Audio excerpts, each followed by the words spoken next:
Gunpowder smells like sulfur and burned match heads, but a pediatric ward smells like antiseptic soap and the kind of quiet desperation that never shows up in a chart. Tatum used to joke that Morrow could diagnose a kid's broken wrist by the sound the kid made when she walked into the room. Morrow was not a doctor. Morrow was a travel nurse, the kind the hospital called when someone on the permanent staff called out sick or ran off to a cousin's wedding in Scottsdale. She floated from unit to unit, carrying a single laminated badge and a duffel bag with 2 spare sets of scrubs. She didn't decorate her locker. She didn't attend the monthly potlucks. She existed inside St. Catherine's Medical Center the way a shadow exists inside a lit room. Present, functional, and easy to overlook. The charge nurse on pediatrics was a man named Aldridge.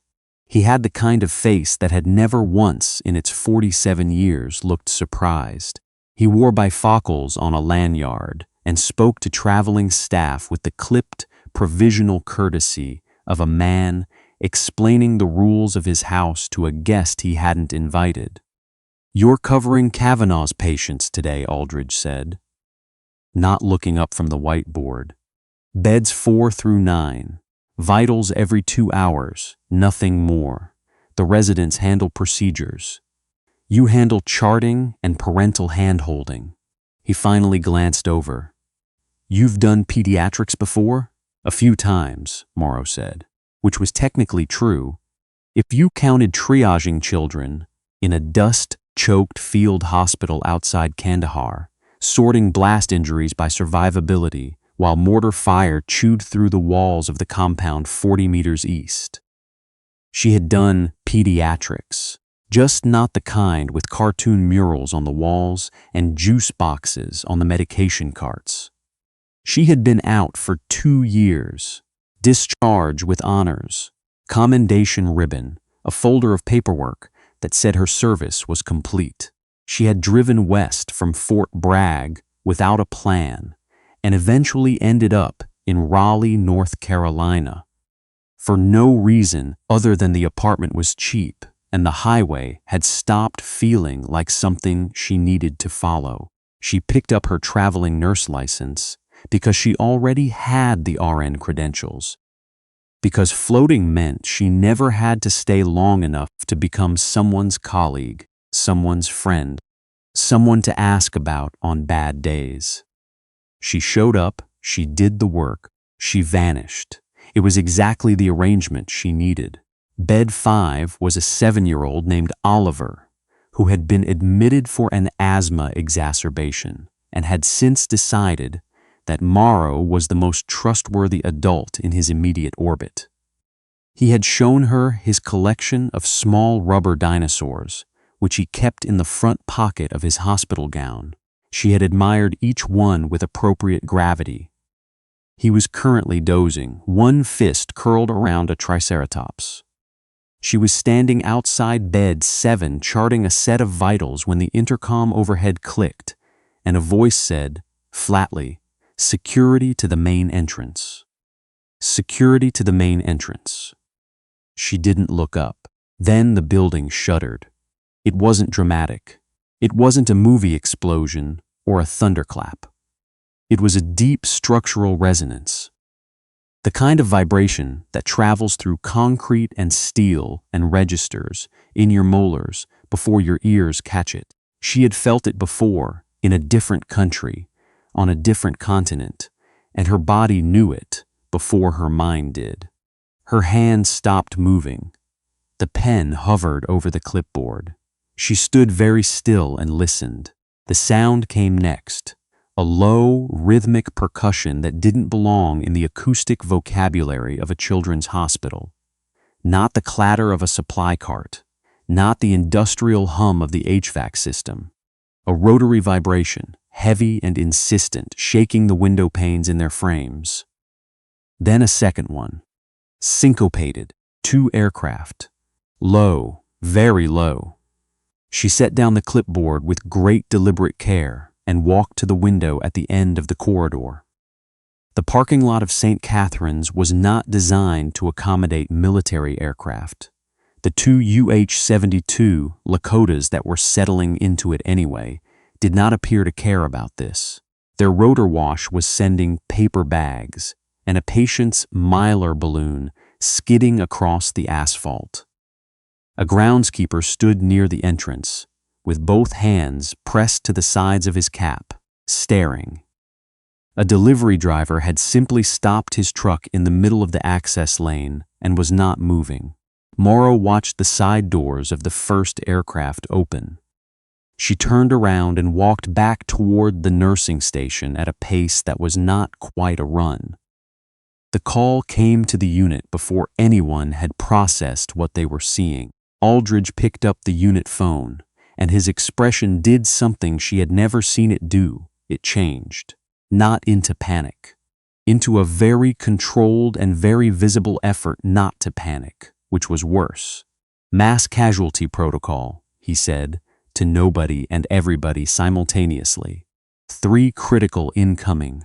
Trauma is activating on the 2nd floor. I need. He stopped. He looked around the unit. 3 of his nurses were clustered by the window. A 4th was on the phone with a parent. The unit's attending physician, a resident named Okafor, had emerged from a patient room looking bewildered and about 24 years old. Okafor, get to trauma. Now, I'm a pediatric resident, Okafor said. Then go learn something, Aldridge said, which was either cruel or pragmatic, depending on how fast the elevator moved. Morrow didn't follow Okafor. She stood by the nursing station and felt the familiar, unwelcome machinery of her own nervous system shifting gears. Her pulse was up. Her hands were perfectly steady. That was always the way. The body making its choices without asking permission. She was a float nurse. She covered lunch breaks. She picked up her badge, clipped it to her scrub pocket, and walked toward the elevator. The 2nd floor trauma bay at St. Catherine's was the largest clinical space in the building, which was to say it was not large at all. It had 4 bays separated by curtain tracks and a resuscitation room at the far end that the staff called the box. The overhead lighting was the cold, colorless fluorescent variety that made everyone look like they'd been dead for 3 days. It smelled like betadine and the particular metallic edge of central line antiseptic. When Morrow arrived, the bay was occupied by the specific chaos of people who had been trained for emergencies but had never actually seen one. The trauma attending, a woman named Dr. Chu, who had trained at Johns Hopkins and published a paper on hemorrhagic shock, was speaking rapidly into a telephone. 2 nurses were attempting to position crash carts in a bay that had not been laid out with crash carts in mind.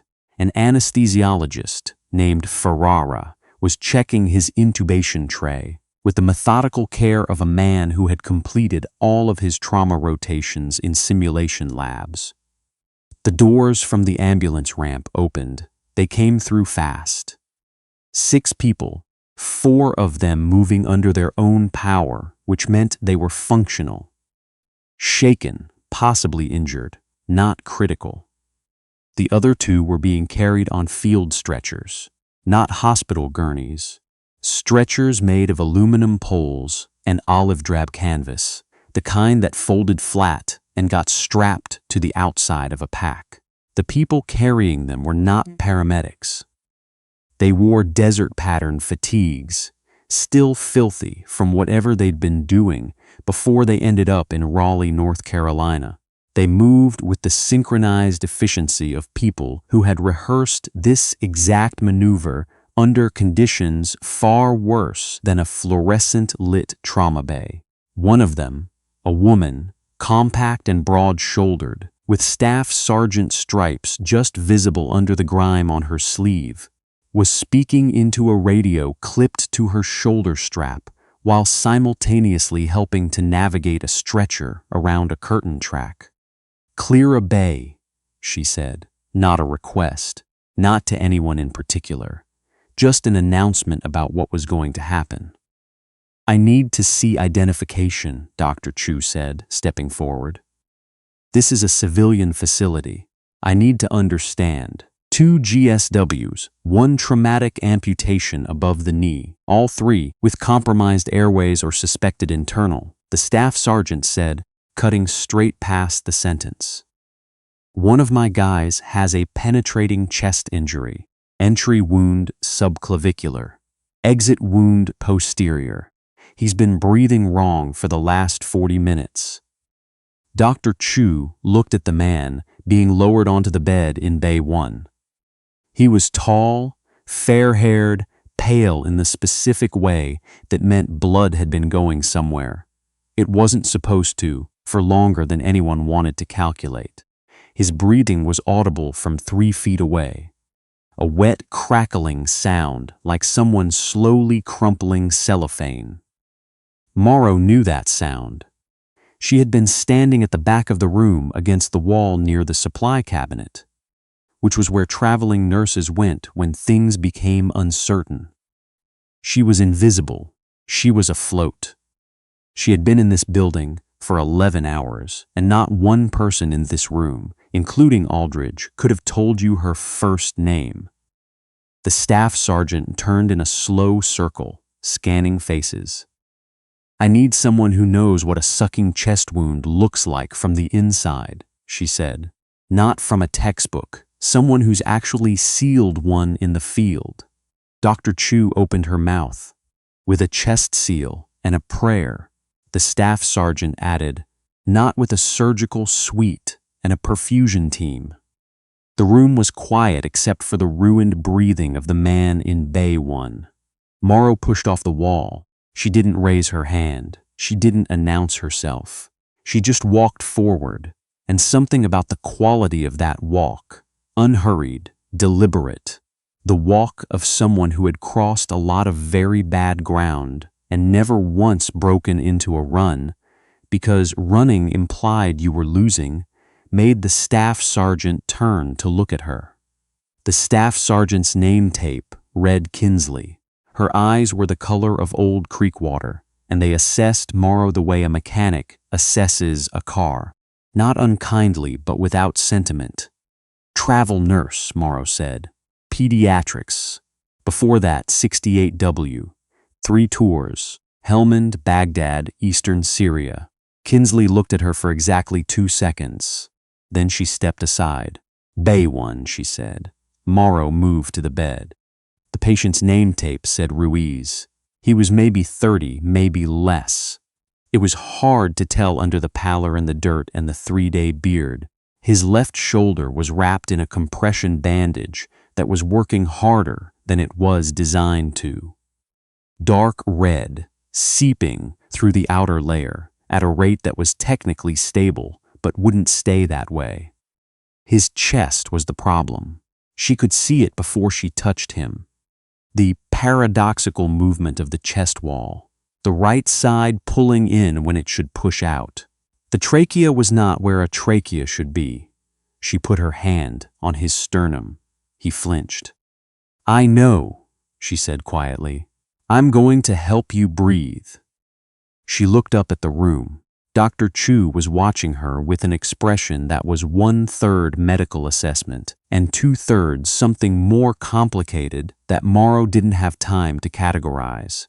"I need a 14-gauge angiocath, 8 centimeters or longer," Morrow said. "I need a chest seal. Vented, not occlusive. If you don't have vented, I need petroleum gauze, and I'll improvise. I need gloves in a medium." She paused. "Someone should be managing his airway at the head of the bed. Is Ferrara intubating or is he decorating?" Ferrara moved to the head of the bed without a word. A nurse named Delgado. One of the trauma nurses, not a traveler. Someone whose name Morrow had not known 20 seconds ago, had already pulled the supply cabinet open and was reading labels with focused speed. 14 gauge, Delgado said, holding it up. "Thank you," Morrow said. She snapped on the gloves. She found the second intercostal space on the right side, mid-clavicular line. Ruiz's chest was rigid under her fingers, the skin tight and shiny with trapped pressure. She swabbed the site with the antiseptic wipe. Delgado pressed into her hand without being asked. She didn't look at the needle. She looked at Ruiz's face. "Hang on," she said. She drove the needle in. The hiss was immediate and unmistakable, a rush of trapped air escaping through the catheter with enough force to be audible 3 feet away. Ruiz's whole body reacted, an involuntary shudder, and then his chest began to move differently. The paradoxical pull eased. The trachea, which had been visibly deviated, began to shift back towards center. "O2 sats," Morrow said. "Coming up," Delgado reported from the monitor. 81, 84. "It's a temporizing measure," Morrow said. "He needs a thoracostomy, not here. He needs a thoracic surgeon, and he needs one in the next hour." She stepped back. She looked at Dr. Chu. "The needle will retension. Someone needs to monitor that site every 10 minutes. If his breathing deteriorates again, you pull the catheter and replace it. Don't wait for imaging." Dr. Chu stared at her. "Do you know what unit you're with?" she asked. And it took Morrow a moment to understand that she wasn't asking about the army. "Pediatrics," Morrow said. "Float." The second patient, the one with the above-knee amputation, had been stabilized in the field. Tourniquet applied correctly. Tourniquet time documented on the patient's forehead in black marker, which was either gruesome or meticulous depending on your frame of reference. Morrow helped manage his pain protocol while Chu coordinated the surgical consult, because there was no one else standing in the right place at the right time with the relevant information already loaded. The third patient had a hemethorax and a cracked orbital socket and was improbably conscious and irritated about it. He kept asking about someone named Torres. Kinsley crouched next to his bed and spoke to him in a low, even voice until he stopped asking. Morrow stepped back. She stood near the supply cabinet again, in her default location, and looked at the room. It was organized now. Not calm, not quiet, but organized in the way a trauma bay should be when people know their roles. Ruiz was being prepped for transport to the OR. The amputation patient was on a blood product drip. Chu was on the phone with the thoracic surgery attending, speaking clearly and concisely, the Hopkins training audible in every syllable. Kinsley walked over. She was shorter than Morrow had initially registered, which was often how it went with people who occupied a lot of space through sheer density of presence. She had a cut above her left eyebrow that had been taped shut with 2 butterfly strips. She was moving carefully, which meant she was managing something in her ribs, which she had not mentioned and would not mention. "You didn't have to come down here," Kinsley said. "I know." Chu would have figured it out. Eventually. Ruiz didn't have eventually, Morrow said. Kinsley nodded. She pulled something from her breast pocket. It was a small patch, not a unit insignia, just a plain black rectangle with 2 crossed medical caduceus staffs embroidered in gold thread, barely visible. The kind of thing that gets earned, not issued. "Saw you carry a pediatric butterfly needle to an adult GSW case," Kinsley said. "That's a 68 whiskey move. Nobody else in this room would have even thought of it." Morrow said nothing. "We're short," Kinsley said. "Not requesting, not recruiting, just saying. If you ever want to go back to doing the thing you're actually built for, there are people who would be interested in having that conversation." "I'm a float nurse," Morrow said. "You're a combat medic in a pediatric ward," Kinsley said, without judgment. "Both things can be true." She set the patch on the edge of the supply cabinet. Then she walked back toward her team. Morrow looked at it for a moment. She didn't pick it up. She took a pair of clean gloves from the dispenser on the wall, and she walked back toward the elevator, back up to the second floor, back to the cartoon murals and the juice boxes, and the small rubber dinosaur collection in bed 5. Oliver was still asleep. His triceratops was still in his fist. She stood outside his room for a moment with her back against the corridor wall. Her hands were clean, her scrubs were not. She had changed into a spare set from her duffel, the third and last. And she was already thinking that she would need to find a laundromat before her next shift. Aldridge appeared at the end of the corridor. He walked toward her with the expression of a man who had reassessed a situation and was recalibrating accordingly.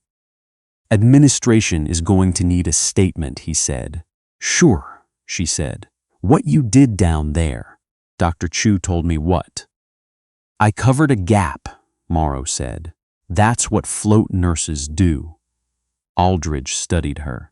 He had a face that had, historically, never looked surprised. It looked something adjacent to surprised now. "Your next assignment in the rotation," he said carefully. "If you wanted to stay on the unit, on this unit, specifically, that could be arranged." Morrow thought about Oliver's dinosaurs. She thought about the pediatric butterfly needle and the way Ruiz's chest had released. She thought about Kinsley's ribs, which were definitely cracked and which Kinsley would refuse to have imaged until her team was squared away. "I'll check my schedule," she said, which was not a yes, which was not a no. Aldridge nodded and walked back toward the nursing station and didn't push, which was the first thing he'd done all day that she actually respected. She pushed off the wall and walked to bed 5. Oliver stirred when she came in, blinking up at her with the slow, confused benevolence of a child waking from a heavy sleep in an unfamiliar place. "You came back," he said. "Still on shift," she said. He held up the triceratops. It was missing one horn, she now noticed, an old injury. "You can hold him," Oliver said. "He doesn't mind." She sat in the chair beside his bed and held the small dinosaur in her palm, the worn plastic warm from his hand, and she listened to him breathe in and out, easy, uncomplicated, the kind of breathing that required no intervention, no needle, no prayer, no field improvisation in a room full of people waiting for someone else to step forward. Just a float nurse sitting in a pediatric ward at the end of a very long shift. The triceratops had one horn. The wall outside had cartoon giraffes. The overhead lights buzzed in the particular frequency that burrowed behind your eyes if you let it. She didn't let it. She sat with Oliver until he fell back asleep, and then she set the dinosaur gently on the tray table beside his bed, and she stood up and she went back to work.